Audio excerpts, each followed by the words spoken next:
Saint Martin ভৌগোলিক দিক দিয়ে বাংলাদেশের একটি গুরুত্বপূর্ণ জায়গা, কিন্তু এখানে রাত্রি যাপন কেন নিষিদ্ধ? এ প্রশ্নের উত্তর খুঁজতে হবে আমাদের। বর্তমান যিনি উপদেষ্টা আছে তাকে যদি প্রশ্ন করা হয়, তিনি বিরক্ত হন এবং তেলবেগুনে জ্বলে যান। তিনি বলেন যে সেন্ট মার্টিন 2016 সালে তৎকালীন সরকার সেন্ট মার্টিন রাত্রি যাপন নিষিদ্ধ করেছিল, নিষিদ্ধ করে প্রজ্ঞাপন জারি করেছিল, কিন্তু তারা বাস্তবায়ন করেনি।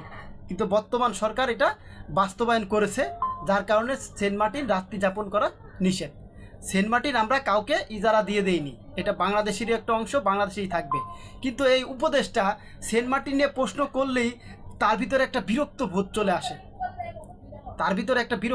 আসে, মনে হয় সে এরকমভাবেই বোঝায় যে আপনারা কেন আমাকে এইসব বিষয় নিয়ে প্রশ্ন করেন। কিন্তু বাংলাদেশের প্রত্যেকটা মানুষেরই তো প্রত্যেকটা এলাকা নিয়ে, মানে প্রত্যেকটা অঞ্চল নিয়ে প্রশ্ন করার অধিকার অবশ্যই আছে, বাংলাদেশের মানুষ করবে। এক্ষেত্রে কোনো উপদেষ্টা বিরক্ত হওয়া যাবে না। সেন্ট মার্টিন ভৌগোলিক দিক দিয়ে বাংলাদেশের জন্য সবচেয়ে গুরুত্বপূর্ণ জায়গা, আর এই জায়গাটা যদি ভিনদেশি কোনো মানুষ দখল করে তাহলে এই জায়গা থেকে দক্ষিণ এশিয়ার অনেক কিছুই কন্ট্রোল করতে পারবে। তাই সেন্ট মার্টিন বাংলাদেশের জন্য অত্যন্ত গুরুত্বপূর্ণ। এই কারণে সেন্ট মার্টিন নিয়ে বাংলাদেশের মানুষ কথা বলে, অবশ্যই বাংলাদেশের মানুষ কথা বলবে। সেন্ট মার্টিনে দ্রুত বিমান বাহিনীর একটি ঘাঁটি বানানো হোক।